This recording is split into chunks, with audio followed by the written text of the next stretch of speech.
The unsurpassed, penetrating and perfect truth is seldom met with, even in 100,000 myriad kalpas. Now we can see and hear it. We can remember and accept it. I vow to make the Buddha's truth one with myself. Homage to the Buddha, homage to the Dharma, homage to the Sangha.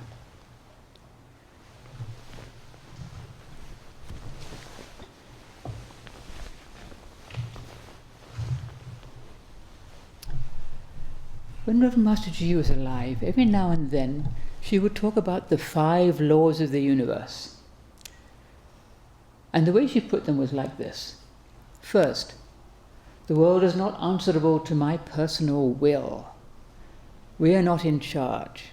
We don't have a lot of control over our lives, actually. We're born, we get old, we die, and in the interim all kinds of things happen to us and in our world that we may not like at all.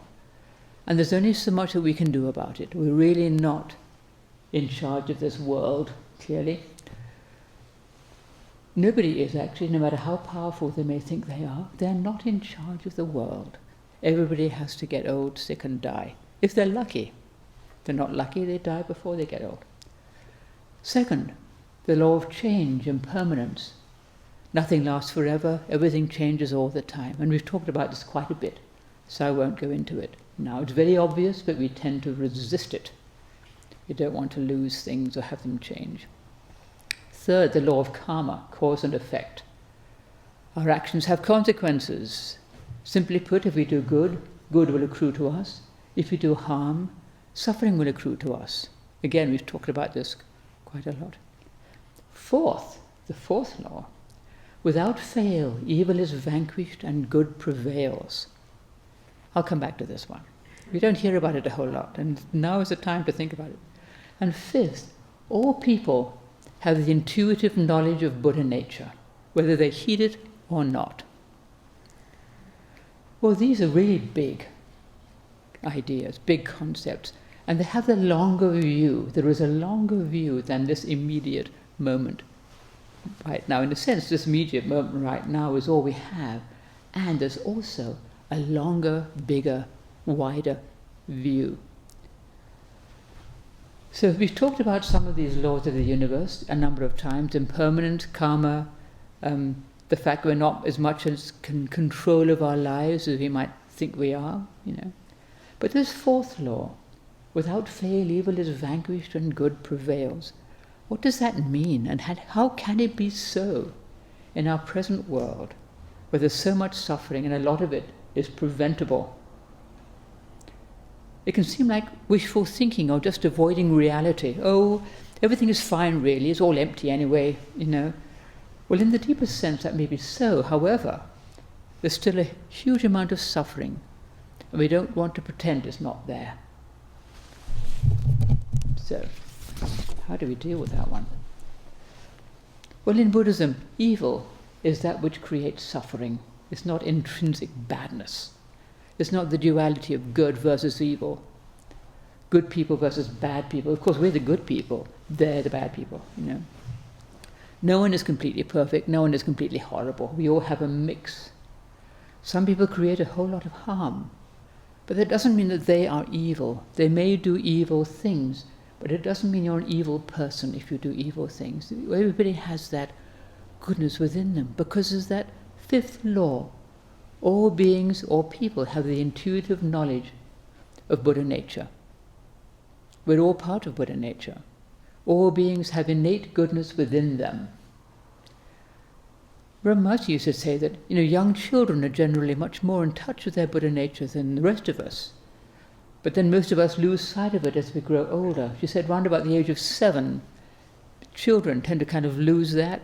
The world breaks in, they realize that things are not as great as they thought, and they tend to lose sight of it. And as we grow up, we tend to lose sight of that innate goodness. But it's still there, and as Buddhists, we try to come back to it, to listen to it, to trust it. Well, things seem to be getting worse in our world. You would think it couldn't get much worse, and they get worse. And it can be pretty hard to believe that without fail, evil is vanquished and good prevails. It's probably always been hard to believe. There's that old story that I keep repeating because I love it, the story of Avalokiteshvara many eons ago made a vow that she would help the suffering in the world, and if she failed, she would break into 1,000 pieces.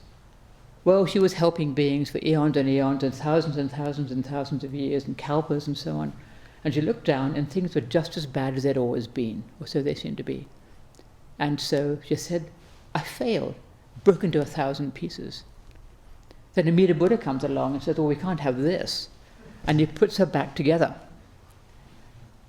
and gives her 1,000 hands and 1,000 arms, 1,000 hands and 1,000 eyes, to help beings, to see where help is needed and to help more effectively. So we have Avalokiteshvara in one of her forms with 1,000 hands and 1,000 eyes. So there's always been suffering and there's always been this thought, God, is it ever going to end? Is it ever going to get any better? The longer view, change can take time. Things actually do change. But it's nice to, well, not nice. That story shows us that actually it's always been this way. There's always been an immense amount of suffering in our world, and still, good can prevail. Reverend Master used to say the level is sometimes in the world, the level of sanity goes down, as in World War II, and then it comes back up again. Well, it seems at a somewhat low ebb at the moment. We hope it will come back up again. We're told that, actually, although things look worse, in fact, in some ways they're getting better. There's less starvation. They're making progress in curing diseases that used to be horrible and deadly. Cholera, things you couldn't do anything about, people just died, smallpox. There's more democracy, less tyranny, so they say, and so on. But we see the starvation and the tyranny and the conflict more because of the internet and all that. We don't tend to see so much of the good that people do because it's happening all the time. There's a saying, enlightened action leaves no wake. Well, we see the horrible results of unenlightened action, greed, selfishness, aggression, hatred, and so on. But the world is full of people doing good, helping each other, acting unselfishly, and we don't see that so much. In Ukraine the other day, a family was stranded by the road because they were trying to escape the invasion. They ran out of gas, they ran out of food, they had a young baby. And other people who were also trying to get away stopped and helped them. They gave them gas, they gave them food for the baby. And they probably would have used those things themselves. They could have used, gas and food for your child. That's pretty precious stuff. And they helped these other people. And this kind of thing happens all the time. All the time, people help each other. Especially, it seems, in horrible circumstances. People who've had a lot of suffering themselves will help other people because they understand what it's like. People in some common threat will help each other. Happens all the time. And we hear about a few of them, but most of them we never hear about. Because it doesn't make the same impression in some ways. It doesn't make the news in the way that somebody creating horrendous suffering might make the news. But it still is a powerful force for good. You can't stop people doing good. Even in the most dreadful circumstances, people in prison camps, people in jail, people in horrible situations will help each other. And they can't stop people doing it. One thing I do at night is to offer merit for beings and for our world. And I say, may wisdom and compassion and generosity prevail. I used to think, well, nice thought, but that doesn't seem to be happening. Wisdom and compassion and generosity, they seem to be failing miserably. And then finally I realized, maybe it's already happening all the time, and I just don't know, because you don't hear about it, In fact, it is happening all the time. Wisdom and compassion and generosity are being practiced all the time. They are prevailing, because you cannot crush that spirit of kindness and unselfishness in people. It's always going to be there, and everybody has it, no matter what they do, no matter what it looks like. Even people who do dreadful things have that seed of goodness within them. They have that ability to be kind. They can't be horrible to everybody all the time, or nobody would put up with them. They must be nice to somebody sometimes. The world might look as though it's as terrible as ever. But in fact, when you think about it, individual beings learn to do better. The world is still going on, there's still all the suffering, but an individual being can learn something. And the very suffering itself teaches us how to stop creating it. We create suffering, therefore we suffer, and then finally we might think, maybe there's a better way than this, and we learn to stop. We learn compassion, compassion for others who are suffering, and for others who are creating suffering, as we have done, knowing what it's like to be a person who creates a lot of suffering, much worse than being the person who undergoes it, because it's so miserable being a person who harms a lot of other people. You can't imagine what it's like, really. Rev Master Jiyu used to say that if someone has lived a very harmful life, created a lot of suffering, when they're dying, if they even have a little thought, maybe I'm wrong, I wish I'd done better with my life, that little thought can help them to do better in their next life. There's a wish to do better. And the great compassion that can come in and help them is stronger than all the negativity. There's this wish to do better, and something helps people. Reverend Master told us this, I believe it, and, one of our wise monks, not Reverend Master, but another wise monk, said that the Buddhas and Bodhisattvas constantly come into our world to help beings, and there's nothing anyone can do about it. They continue to help us all. We can open ourselves to that help. We can entrust ourselves to it. Or we can be cynical and say, well, I don't believe in that kind of thing. Buddhas and Bodhisattvas coming in to help us, I don't think so. I've never seen one. Meh. Or we can say, well, I'm not worthy of the help of the Buddhas, and cut ourselves off that way. Or I don't believe in it, I don't know, I'm not good enough, or I can't open up in that way. It's up to us to believe in our true nature, to believe in that seed of compassion and wisdom within all of us, to believe that all beings have Buddha nature, and to open ourselves up to it, not to just cut ourselves off with cynicism and doubt and despair actually, but to actually open ourselves up to it. Not to say, well, I don't believe in, there's all sorts of things we don't see, that we don't have to swallow it hook, line and sinker, but we can say, well, we could be wrong. Maybe there is something that helps that I don't see. Maybe I don't see everything. Probably not. Recently somebody asked me about living a purposeful life. How do we do that? Are we missing something? Because our efforts and training seem so small. We train imperfectly, we still have selfishness and all that. Especially when you compare it with the monstrous things happening in our world, there's war, pandemic, climate change, hatred, violence, all that stuff. How can my little effort actually make a difference? Am I actually living a purposeful life just by doing my little training here? Most of us aren't great movers and shakers. We're not going to change the whole world in a moment. Are our small efforts enough to live a purposeful life? Well, I say yes. We do change the world by changing ourselves. We are living a purposeful life. Without fail, evil is vanquished and good prevails. And we need to help that. We need to help good to prevail. Remembering that evil is not some dark, hideous force, something other. We're the good people, that's the badness. It's not like that, fighting against this evil darkness. It's that which creates suffering. And we all have that within ourselves. We all create suffering, sometimes more than others.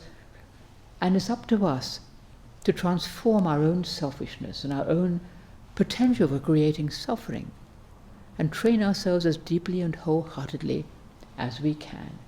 And not to say, We're the good people, they're the bad people, or I'm one of the bad people, and those are the good people, and I can't possibly be a good person because I've got all this selfishness and beastliness. We all have both Buddha nature and karma. We all have both right together. And to do our best to transform our karmic inheritance, our propensity for doing harm, into kindness, compassion, love and wisdom, And how to do that? Doing our practice, doing our meditation every day, keeping to the precepts, sitting still amidst the turmoil of the world and the conditions of our own lives, practicing kindness, offering merit, all these things we talk about and try to practice all the time. Just this simple training, it's not useless, it's not unworthy, as it were, it's not enough. It's just doing our very best with all that is given to us, just trying to practice kindness, not be selfish, keep to the precepts and all this. We just had the ceremony commemorating the Parinirvana, the death of the Buddha. And for those who aren't here, I will describe it a little bit. We chanted the scripture of great wisdom numerous times, and we put out all the lights and candles in the hall while we were chanting, just leaving one little candle alight in the founder's shrine. And then in the darkness, we continued to chant the scripture while the chaplains went up and down with incense, gathering the wishes of everybody that the light of Buddha return to the world. And then we relit all the candles and turned on all the lights again. The light of Buddha's back. And in the meantime, we're chanting the scripture of great wisdom. We're keeping to the Dharma. The Dharma remains in the world. And that's like the encapsulation of our practice. It is our most essential scripture as we chanted it over and over, the scripture of great wisdom. Chanting that to ask the light of the Buddha to remain in the world and to come back for beings. Well, the simple ceremony is a perfect illustration of what we've been talking about. The light of Buddha never goes out. It's always there. It always remains in the world to help beings. Even if it's a little tiny thing you can't see, it's way in the back, but it's there. And it's up to us to keep the light of Buddha bright and to help it to shine in our lives and in the lives of other beings, in the lives of our world. The Buddhas and Bodhisattvas will continue to help our world. They'll continue to help us, continue to help all beings. And we need to help too. We need to do our part, to do our very best with our practice, to keep that light shining brightly in our own hearts and in our lives. Our lives have plenty of purpose, nothing lacking. We just need to trust that and trust ourselves to our true nature and trust our true aspiration. Keep up our meditation, keep to the precepts and all that, and continue to offer merit for our world. Never to let despair and doubt and cynicism overwhelm us. They can arise. Don't let it stop you. Just keep on doing the practice, because all beings are part of Buddha nature. No matter how deeply buried it may seem to be, no matter how much they may, not seem to know about it, we all have Buddha nature. Everybody has kindness within themselves. And it's up to us to do our best with what we have, with our life. It affects other beings, as we know. When we're kind to other beings, that passes on to other people. They may be kind to us, may be kind to other people in their turn. If we're angry and crabby, that tends to spread out too. So to practice kindness, to keep to the precepts, to be generous, to offer merit for our poor old world. And all those beings suffering, as we know, in Ukraine and other places, people in conflict zones, people starving, all sorts of awful things going on in our world. And still, there is that light of Buddha. And still we can offer merit to all the beings who are creating suffering as well as those who are undergoing it. Everybody has suffering. And no one is beyond help. And no one is unworthy of our compassion. To offer compassion to everybody, offer help as we best can, in the way we can, to just do our training, live our life. Because, without fail, evil is vanquished and good prevails. That's our talk for the day.